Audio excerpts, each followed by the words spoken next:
Toronto sports fans needed that desperately. Go like 3 days ago, the Leafs lose that game in overtime to the Habs. Then the Jays have that fiasco in the doubleheader. Then the Leafs lose game 7. So we need something positive to happen in this city.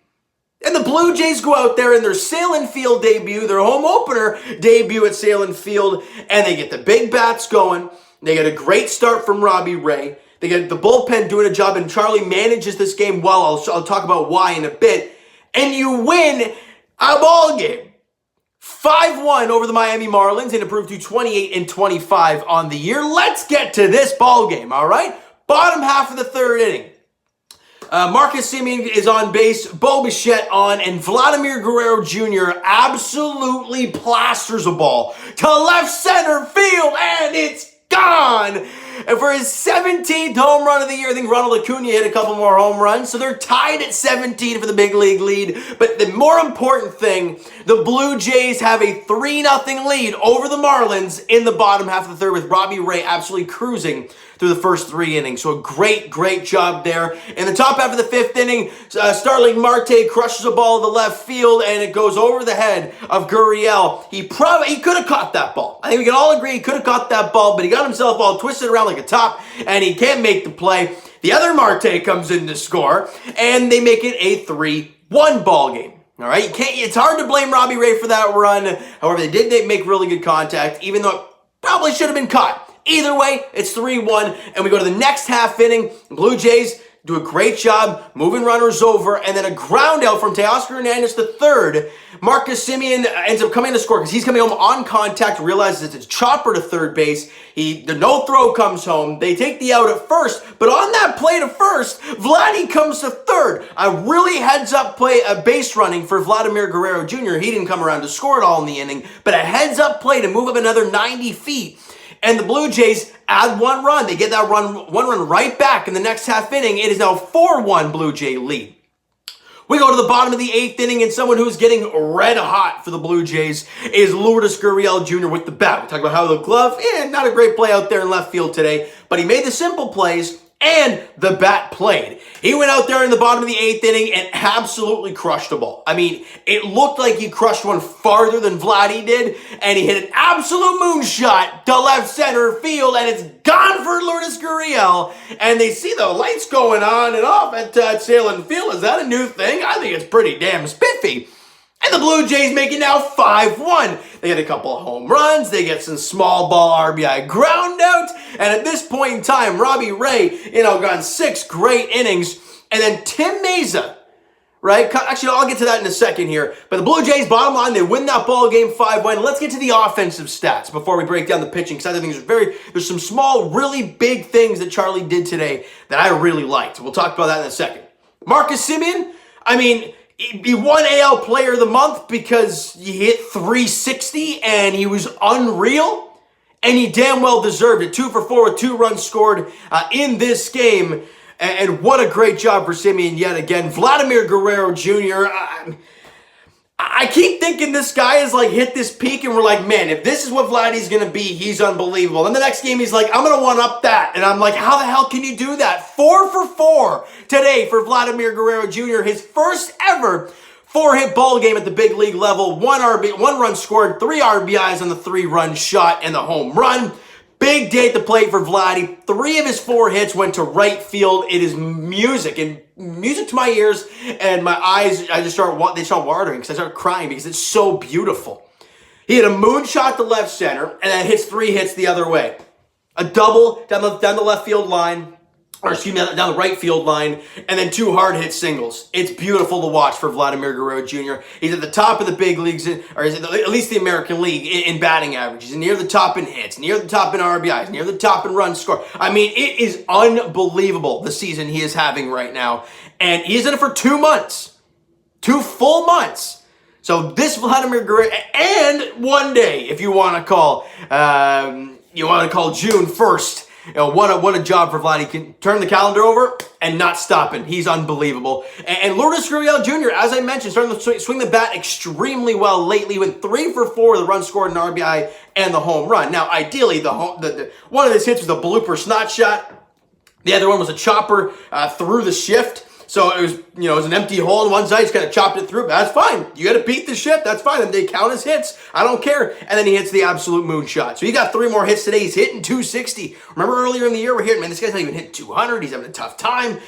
But lately, we all knew it was a matter of time before Gurriel was going to swing the bat, and we are seeing it right now. He has been amazing with the bat as of late.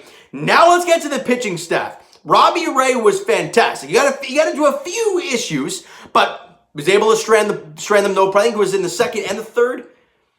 I don't know. He was 2 innings where he had 2 on and 2 out and got out of both. So that's fantastic. And other than the double that he gave up, he was spectacular. Went it 6 innings, 6 hits, 1 run, obviously in the double, walked 2, and struck out 9. He was awesome. He was flat out awesome, and a great job for Robbie Ray picking up the victory today as a well-deserved win for Robbie Ray this evening, all right? Now, this is where things get interesting because the bullpen now comes up. And we have seen over the last little while the bullpen has faltered quite a bit. So what is Charlie doing? We talked about it even the last video. Everyone's talking about it, how they don't have guys ready. They're not having these guys ready in the bullpen just in case something goes wrong. Tim Mesa goes out there. He gets the first guy out. But what does Charlie then do? He starts getting Dolis ready. And I'm like, just in case Mesa has trouble, you got Dolis in insurance. And I'm like, wow, that's what we were yelling about in the last game. Okay, good stuff. Mesa ends up going a clean inning. You don't need Dolis. No hits, no walks, and it gets a strikeout. Great job by Mesa.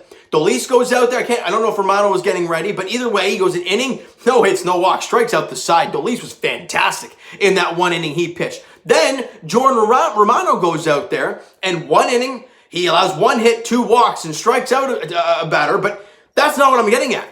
The fact that when Romano, you could see, Charlie could see it, that clearly his command just was a tick off. It was not there.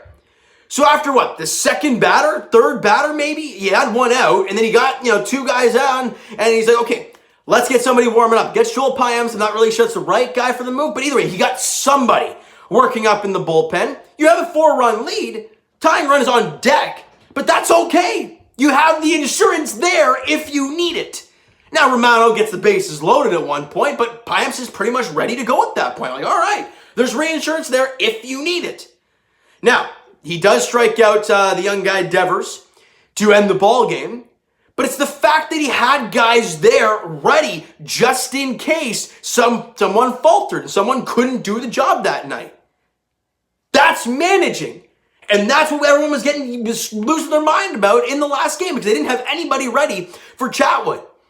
So they got it ready after the bases were loaded and he was already down 3-0 on the count. It's like, well, now we'll get someone up. Well, that was kind of late, but they didn't wait too long here. They had guys up just in case, and they did a great job with it.